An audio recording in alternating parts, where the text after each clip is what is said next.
Be'ezrat Hashem Yitbarach. Okay, we are Daf Mem Zayin Amud Aleph. We were speaking about last daf that what? There's four things. There's Siman Amalek, right? Arev, Malveh, we said also Lokeach, and the Kuf was Kablan.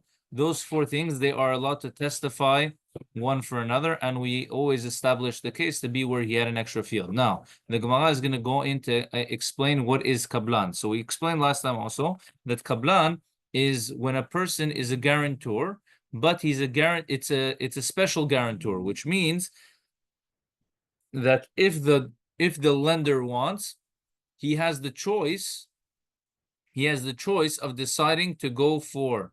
He has the choice of deciding if he wants to do, if he wants to collect, sorry, from either the borrower or the guarantor directly, meaning he has the choice to go to the guarantor directly to take the loan from him, which normally the guarantor is only if the borrower can't pay back. But here Kablan is he can go to him directly.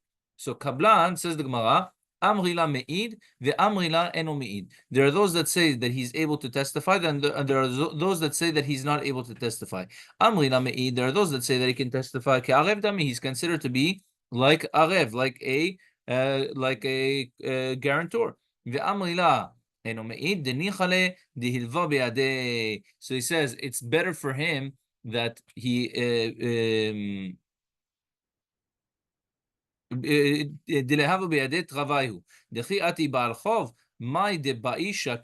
says so it's better for the kablan that he has that the original or the borrower has two fields. Even if he has two fields, right? What were we saying till now? By the love, by the arev, by the lokeach, all these things we said because they have two fields, right? So it's not a problem. If he's going to testify for one, he's always going to be able to collect from the other one. But here he says even if he has two fields, even if he has. Okay, so for this case, it's better for him. It's better for the kablan that the borrower has both fields. Normally, it's enough that he only has one. But here, the kablan wants the borrower to have two fields. Why? Because one of them is going to be a medium field, and the other one is going to be a lower quality field. Now, if a how do you call it? If a lender is going to come and collect the medium field, when the lender that now he has to pay back, right, is going to come to collect, what is he going to have? He's only going to have a lower field. He's not going to want to collect the lower field. So what is he going to do? He's going to go straight to the kablan. So that's why we tell him that, in this case, he still has negibut badavar, and he should not, he shouldn't be able to testify. Okay. Amar Rabbi Yochanan, Uman eno chazaka. Ben Uman yesh lo chazaka. We learned in the Mishnah that the Uman doesn't have a chazaka, but the Ben Uman, the son of the Uman, has a chazaka. Aris, a sharecropper, eno chazaka. Ben Aris yesh lo chazaka. Gazlan, if the guy was a robber, Ben Gazlan, and also his son, en lahen chazaka. They don't have chazaka. Ben beno shel Gazlan yesh lo chazaka. But if it's the grandson of the Gazlan, he can have a chazaka. Now the Gemara is obviously going to address why is Gazlan different. Okay, so the Gemara says, Hechidami. Well, what exactly is the case? If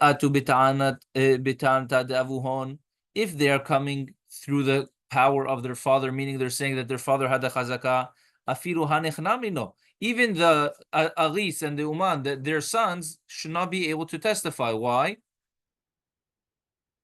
Because if they're coming through their father doesn't have a chazaka, so why should they have the chazaka? Okay? If they're not coming through the power of their father, afilu ben gazlan namilo. So even the son of the gazlan, he should be believed. Why do we not believe the son of the gazlan? Says the Gemara tzricha, dika'amri edim befanenu hodalo. The edim are coming and telling us that in front of us he testified, meaning that what happened? We had two edim, not related to the son, not related to the father, that are coming and they're telling us that the son, that the father or the son is the one that bought it from the owner. So even though he's coming through his father, he's going through the intermediary of his father. However, now that he has edim, and he normally shouldn't be believed because his father isn't believed. But now, since we have edim that say that he bought it, it's going to be okay, and he's going to have a chazakah. Okay.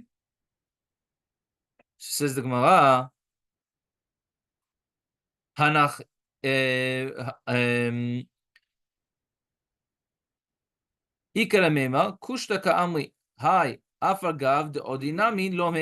So he said by the Gazlan, however, the son of the Gazlan, it's going to be a problem. Why is it going to be a problem still? Because the son of the Gazlan, we're still afraid that what's going to happen when the Gazlan is going to bring the Edim to testify that he... Huh?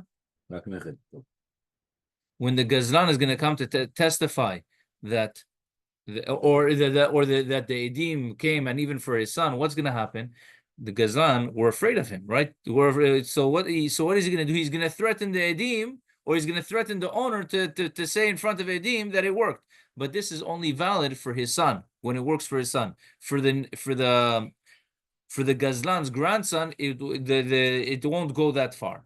Okay, so that's why the Ben Gazlan, we don't believe him for the chazakah, but Ben Beno, his grandson, we do believe him from the chazakah, for the chazakah. With one exception. Kide Rav Huna, the Amar Rav Huna, and this is like the opinion of Rav Huna. Hi, Africa, the Odinami, Meheman. Kide Rav Huna, this is like Rav Huna. The Amar Rav Kahana, Kide Rav Kahana, sorry, like Rav Kahana. The Amar Rav Kahana, Ilav the Odilei. What's the problem? The problem is that since these Gazlanim, they were so wicked, what they would do is, if you wouldn't admit, what would he do? He would take him, his donkey, basically everything, and he would give him over to the government officials. So it's in his best interest to admit, even though he's not really agreeing with it, but for his own well-being, he's going to admit. So that's why the Gazlan, the Beno Shel Gazlan, we don't believe, right? But for the Ben Beno, it won't go that far. Okay? Amar Rava says, Pe'amim shafilu Ben Beno Shel Gazlan nami lo. Nami en lo chazaka. Sometimes even the grandson of the Gazlan will not have a chazakah. Why? Hechidami, what's the case? Kigon deka'ati beta'anta de'aba de'avua. For example, he's coming through the koach of his grandfather, the Gazlan, right? So the grandfather, he stole the land, and he's saying, my grandfather had the land for 3 years. So your grandfather had the land for 3 years, but his grandfather was a Gazlan. So it doesn't help. Okay? Says the Gemara, Hechidami Gazlan. Now the Gemara is going to address what exactly is considered to be Gazlan. Amar Rabbi Yochanan. Rabbi Yochanan says, Kegon shirzeka asadeh zu begazlanuta. For example, that he was muhzak, that he stole this field even once, and even if he's going to come to buy it afterwards legally, he still is not going to have chazakah. Okay? So, V'Rav Chazda Amar, Kegon de bet ploni, she'ogin nefashot al iskei mamon. Or it can be what? From a certain house, there was a certain family that they were famous, or they were known, infamous more accurately. They were known for what? For killing people for their money. Meaning they would go to a house, they would kill the people in the house, and they would take the house, right? So that would be considered Gazlan, and this person would never have these people would not have a chazakah involved. Okay? All right, Tanu Rabbanan. Uman en lo chazakah. Right? Yarad mu'manuto, yesh lo chazakah. But if he goes off of if he leaves his profession, right? He was a professional, he was a craftsman, and then he left his profession, and in this case, he's now going to have a chazakah. Aris en lo chazakah, a sharecropper doesn't have a chazakah. Yarad me'aris uto, but if he stopped being a sharecropper, yesh lo chazakah, he has a chazakah. Ben shechalak, a son that separated from his father, v'isha shenit galsha, or a woman that divorced from her husband, harei hen kishal kol adam. They are like all other people, and at this point they can have a chazakah. Says the Gemara, Bishlama ben shechalak itztari sar kadaitach. I would think the son that separated from his father we needed to teach it. Why? Sar kadaitach amina. I would have thought I would think that at the end of the day, he's a son. So the father, if he's sitting over there, he's just going to be mocher him, even if it's for 3 years. So maybe he shouldn't get a chazakah. Kamash manan, that even if it's a son, a father is normally going to protest if he sees the son sitting there for 3 years. Kamash manan delo. Ela isha shenit galsha pshita, but a woman that gets divorced, obviously the husband is the husband is going to protest if he sees her still in the field, right? So what does it need to teach us that there's that she can have a chazakah? Says the Gemara, lo tzricha bimgureshet ve'ena megureshet. It's talking about a case where she's divorced and not divorced. So what does that mean? That means that Rashbam, he explains that if a person throws a get to a woman, right? So if it lands in her property, she's divorced. If it's in his property, then she's not divorced. What happens when it lands exactly in the middle? Exactly in the middle, it's a safek. That's called megureshet ve'ena megureshet. Okay? So in that case, megureshet ve'ena megureshet. What's the halacha? וחדיר רבי זרע, דאמר רבי זרע, אמר רבי ירמיה בר אבא, אמר שמואל, כל מקום שאמרו חכמים, any place that חכמים said, מגורשת ואינו גורשת, she's divorced, she's not divorced, בעלה חייב במזונותיה, the husband still has to pay her the mizonot until he fully divorces her. Okay? So that's why we needed to teach the case of Isha. Amar Rav Nachman, Amar li Huna. Okay, so Rav Huna told him, Kulan shehiviu raya, rayatan raya. If any of these people, they brought a raya to that they had a chazakah and that they bought the field, we accept their proof. Umamidin sadeh biadan.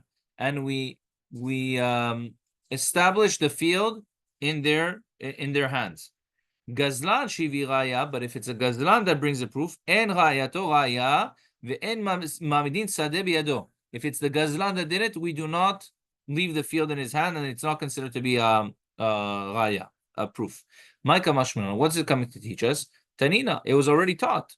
Look, lakach misikrikon. Right, if a person takes it from a strong arm, basically like a person that forces people to take their land, right? So there was a robber. He stole the land. Someone, Reuven, comes along and he buys the land from the robber. And after he buys the land from the robber, what does he do? He goes back to Shimon, the original owner of the field, and he buys it from him as well. Okay? Mekho batel. It's batel. So we see from here that it's already taught in the Mishnah that in this case the sale isn't a valid sale. So therefore, when we say gazlan shevi raya en rayato raya, it's already taught in the Mishnah. What is he coming to teach me? Right? What did he say? What did Rav Nachman say? That he said, Huna told me. What did he tell me? That gazlan shivi raya en rayato raya. It's not considered to be a raya, but that's already taught in the Mishnah. The Mishnah says that if you bought it from the gazlan, you bought it from the sikrikon, right? And then you bought it from the balabait, it's not considered to be a sale. So says the Gemara, you know why he needed to say it? Le'afuke miderav. To exclude the opinion of Rav. The Amar Rav, lo shanu ela de Amar le lech chazek v'kani. Aval b'shtar kana. So Rav, he says that in this case where he buys it from the sikrikon and then he buys it from the balabait afterwards, the only time that it wouldn't work is if he would just told him, okay, fine, I agree that you own the field. But if he actually went ahead and he wrote him a shtar, then it will work. Okay? Kamash malan kidishmuel. The amar af b'shtar nami lo kana. And what do we have after? We have the opinion of Shmuel that says even with a shtar, it doesn't work. So therefore, when he's coming along and he says the Gazlan, it's coming to teach me what? It's coming to teach me that even with a shtar, it won't work. Whereas in the case of the Mishnah, there's the opinion of Rav that says it will work. Okay. Until he writes guarantee of other fields, which means to show that what? That he is fully agreeing with the sale, because if he doesn't agree with the sale, he won't write or he won't mortgage other properties to it. But now that he's writing and he's mortgaging other properties to this property that was stolen, we see that he's selling it full-heartedly. Rav Bibi Mesayim ba Mishmei de Rav Nachman. Rav Bibi adds on in the name of Rav Nachman. Karka en lo. Aval ma'ot yesh lo. In this case, all these cases we said that he doesn't have the land, right? He doesn't have the chazakah, whatever it is, but he gets back the money at least. When is this true? She'amru edim befanenu manelo manalo. Aval amru edim befanenu hodalo lo. This is only true if we see that the edim, they said that he counted it for him. He gave him the money. Avar, if the edim just tell us that he agreed to give him the field, then we don't give him back his money because or we don't give him back. We don't give him the rights for the field. Okay.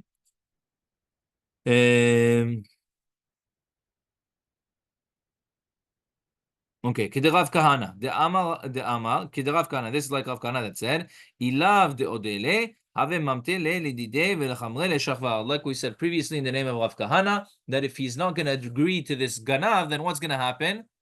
He's going to give him and his donkey to the government official. So obviously, he's going to want to admit. Okay? Now, getting back to what we were saying a little bit before, the Gemara goes and says, Amar Rav Huna, Taliyuha v'zavin, zvine zavine. Okay? If they took a person and they forced him, they hung him up, they strung him up, and they said, if you don't sell the field, we're going to kick the stool. Right? Zvine, which means that it's a valid sale. If you force someone to sell something at the threat of his life, it's still considered to be a valid sale. My tama, says the Gemara, kol de mezabin inish, ilav danis lo have mezabin, v'afilu hachi zvini. Okay, so he says when a person doesn't have money, lo alin, right? Person is getting short on money, lo alin. What does he do? He has to sell some property, right, to get a cash flow. Does he want to sell this property? He doesn't want to sell this property, right? But yet he does it anyways, right? So in that case, say that he's forced to sell his property. It shouldn't be a valid sale. He's forced to sell his property, and then you're never going to have a proper sale. Why? Because if the guy's forced to sell his property because he needs the money, that means he's not happy with the sale. So let him go back out of the sale. And yet we see that we don't say something like that, meaning to say that even though he's forced to sell because of his circumstances, it's still a valid sale. So the same thing over here, when he's being threatened with his life, he doesn't want to sell, but at the end of the day, the sale is going to be considered to a sale. Says the Gemara, "V'din mashani unsa denafishe meunsa deachine." Says the Gemara, maybe there's a difference between his personal problem and the problem of someone else. Meaning, in the first case, where what he's short on cash, so he's selling his property, right? Where's the problem coming from? It's coming from himself personally. Okay, so that's understandable. But maybe in this case, where someone is forcing him at gunpoint, he's forcing him to sell, it should be different. Ela kidetanya. So it says like it's taught in a braita. Okay. Yakriv. Let's try to do second daf also. Okay, so Bezat Hashem, we're going to try to do Memchet Amud Aleph as well today. So it says, Just one. Well, I'm going to try to do. You have very short pages now. All of them. Also 49 is very short. I did it in 10 minutes. Okay. Bezat Hashem. So how do we know? How do we know that even if the forcing is coming through someone else, that it's still considered to be good? Kidetanya yakrivoto. It says in the pasuk yakrivoto. Right? The pasuk goes as follows: אם עולה קורבנו מן הבקר, זכר תמים יקריבנו, אל פתח אוהל מועד יקריב אותו. So says the Gemara, wait a second. Why does it have to say יקריב אותו? יקריבנו. It could just say יקריבנו, he will bring it. Why does it have to say יקריב אותו? מלמד, it teaches us, שכופין אותו, that we force him to bring this korban. יכול בעל כוחו, we force him to bring the korban. Says the Gemara, you're allowed to force someone to bring a korban. Talmud lomar lirtzono. It has to be voluntary. Haketzad, how is this possible? Kofin oto ad sheyomar rotzeani. We force him until he says, I want. Yeah. Right? Today, it was a year ago in Israel. The Bedin, they caught him, they beat the crap out of him. Yes, they beat the crap out of him, and he said, "Okay, I want." In the bedin in Israel, what they do, if the person, again, they first judge the case to see if this is the true thing or not, if this is valid or not, and if the husband still refuses to give a get, and I've seen it, if the husband still refuses to give a get, what do? They put him in prison. They put him in prison until they're doing first of all cherem, no? That depends which thing. If the bedin Rabbani of the bedin of the Medina, so they have the koach to put a person in prison, and they put him in prison until he agrees to come out and to write the get for his wife. They said at the bottom line, he wants to give the get, but yes, there is level. Yeah, yes. The Gemara says it. You have to. The Gemara says it now. Yeah. Okay. V'dilma shani hatam dini chale ditavela kapara. Says the Gemara, maybe by korban it's a little bit different, that we force him until he wants to. Why? Because really he has a kapara, so at the end of the day he's going to be happy with it. Ve'ela misefa v'chen ata omer begite nashim. So says the Gemara, if so, okay, but look at the case of gite nashim. That what? Kofin oto ad sheyomar rotzeani. By gite nashim, by divorce, we see the same thing, and over there there's no kapara. And yet, still, the external forcing until he's voluntary, it still works. Says the Gemara, "V'din mashani hata." Maybe by gitin it's different. Why? The mitzvah lishmon divrei chachamim, because it's a mitzvah to listen to divrei chachamim. Whereas over here, by our case of the field, or he's selling something at gunpoint, there's no mitzvah. Okay, ela. So he says, you're right. Svarahu. It's logic. Agav onse gamar umakne. Because he prefer his life rather than the field, right? So it makes sense for him to want to sell it. Motiv Rav Yehuda, get hameoseh b'Yisrael kasher. If a get was forced through the bedin, it's kasher. Uv'akum pasul. But if it was forced through goyim, it's pasul. Uv'akum, and if the goyim are necessary to do it, חובטין אותו ואומרים לו, עשה מה שישראל אומר לך. If the goy does it, meaning how is the goy able to do it? For example, nowadays over here, it's in America also. It's you can't really force a person to give a get, right? Why? Because it's not like we said in Israel, where the bedin has the koach to put a person. So let's say he's going, I don't know, he goes to the courts, and the courts decide, okay, that's it, it's a divorce. That the couple have to divorce. Okay, so first of all, the court is not going to force a get. But let's say they were to want to force a get. If the court were to force a get based on their own decision, so then it doesn't work, right? Because it's a goy that's forcing, so it doesn't work. However, if the court is forcing the person to do what the Jewish court says, so the court, the Jewish court said that he needs a get. The guy didn't listen. They went to the civil court, and the civil court said he has to give a get. But what? They have to say, give a get just like the Jewish court commanded you to give a get. That's how they have to do it. And they cannot do it on their own, even if the Yisrael did it. Says the Gemara, V'amai hatam nami nema agav unse gamar umgaresh ha'itmar ala אמר רב משרשיה, דבר תורה, אפילו בעקום כשר. ומה טעם אמרו בעקום פסול? כדי שלא תהיה כל אחת ואחת הולכת ותולה עצמה ביד העקום, ומפקה את עצמו מיד בעלה. So says the Gemara, really, in reality, technically speaking, the goyim, they would be allowed to, from the midin Torah, the goyim would be allowed to force the husband to give a get. Midin Torah. However, what did Chachamim say? Chachamim said, if we allow such a thing, what is a woman going to do? Right?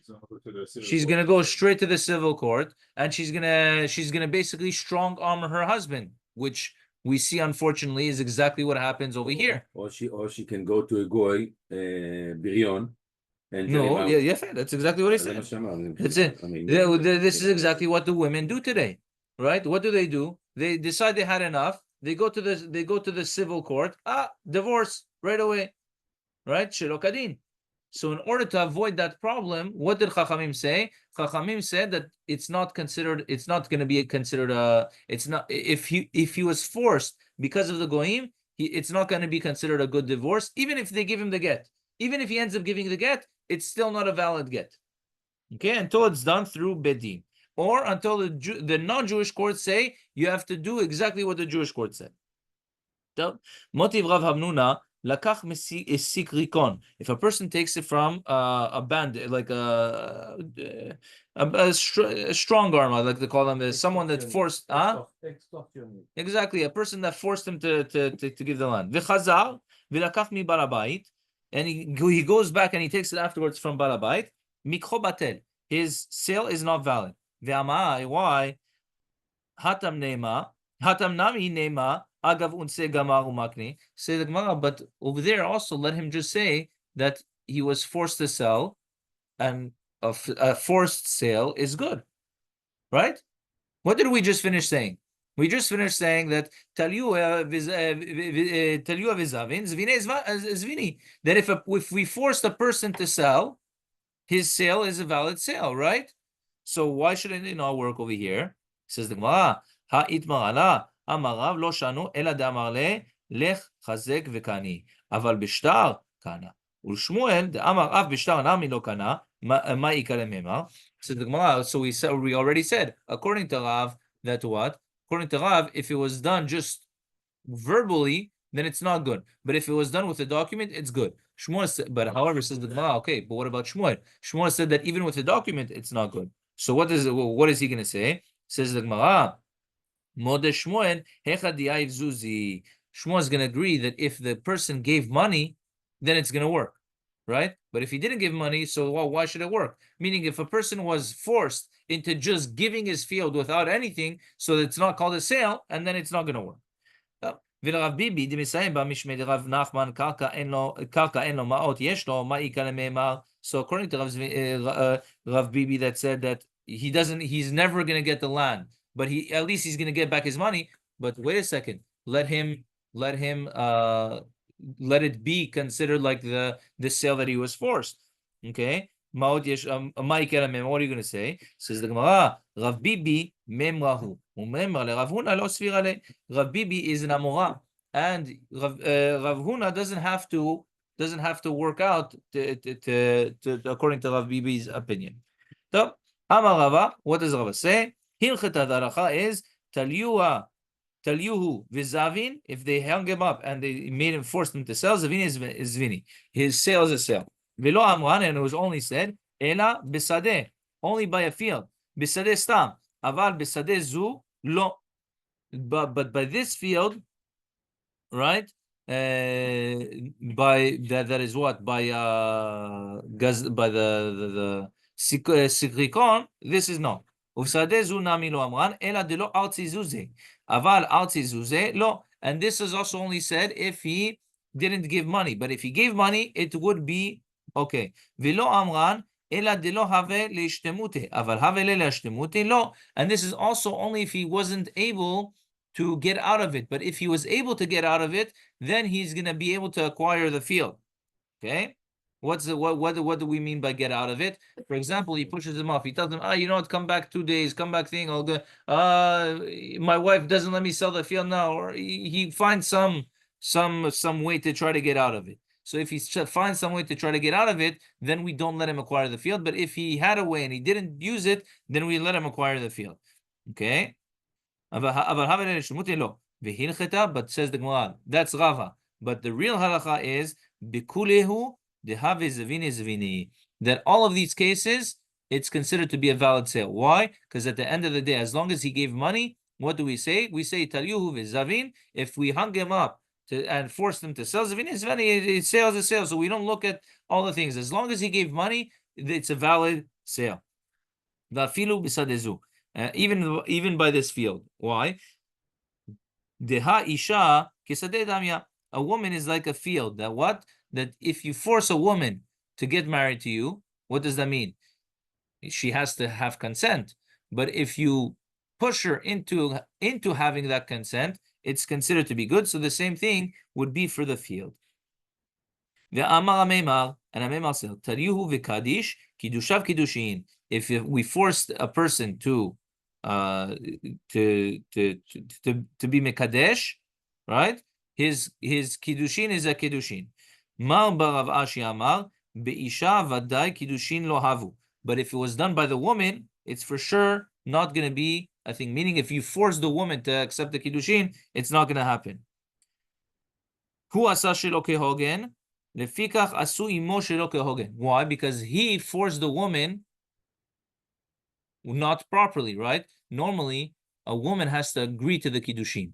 Now, in this case, what happens? He is basically strong-arming the woman into agreeing to do kiddushin. So the same way that he didn't do something proper, we also do something not proper and take off the kiddushin. And Chachamim, what did they do? They took off the kiddushin from him, even though this technically should be a kiddushin. Amar le Ravina le Rav Ashi, tenach dekadish bekaspa. This is okay if he did kiddushin with money. Why? Because Chachamim, they can say, okay, Chachamim, they have a right. Bedin has a right to a person's money. They can say, okay, the money that he gave to this woman, we take it away from him. We consider it a fine. We're fining him. Okay? Kadish bebiya ma'i. But what happens if a person is mekadesh bebiya? What are you going to do? You're going to take away the biya. It's an act that happened. How are you going to be able to fix that? It says the Gemara, Amarle shavu al rabbanan lebilato bilat znut. They made his bilah, they made his biya to be biat znut. So even though he used it for kiddushin, but Chachamim said afterwards, no, we're not accepting this, and we're saying that his biya is biat znut. Tabi tala le papi akinra v'zavin. Tabi hung up papi on a tree, and he forced him to sell. He forced him to sell, right? Khatam Rabba Baba Chana. Rabba Baba Chana signed. Amoda'a ve'ashkarta. What did he do? So Papi, he was hung up, right? Before Papi was hung up, he went to Rabba Baba Nachman. Rabba Baba Chana, and he signed him on a document that whatever Tabi is going to force him to do afterwards, he's not agreeing to it. Okay? It's good. So far, so good? He kills him, he gives him his assets? No. Tabi went to the Rabba Baba Chana before Papi hung him up. And he told him, listen, he's about to force me to sell my field. I'm making an agreement between the two of us now that what he's doing, I'm not agreeing to it in the slightest. Okay? What did Rabbi Baba Chana do? He signed him a document like that. And then afterwards, when Tabi forced him to sell, Rabbi Baba Chana signed on this document as well. Okay? So he signed on the Moda'ah, on the disclaimer, let's call it that. He signed on the disclaimer, and he also signed on the sale. Okay? Amar Rav Huna, man dechatim amoda'a shapil chatim. Whoever signed, meaning the fact that he signed on the disclaimer, it was good. Man dechatim ashkala shapil chatim, and also that the fact that he did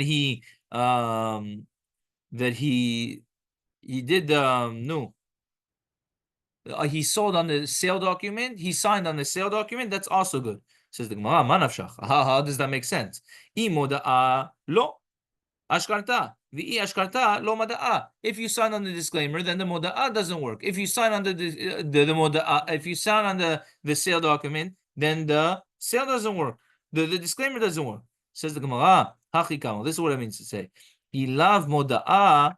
Man dechatim ashkarta shapil chatim. If it wasn't for the moda'ah, if it wasn't for the disclaimer that he signed before the sale, then the sale is going to be a good sale. That's what he means to say. Not that both of them work. Okay?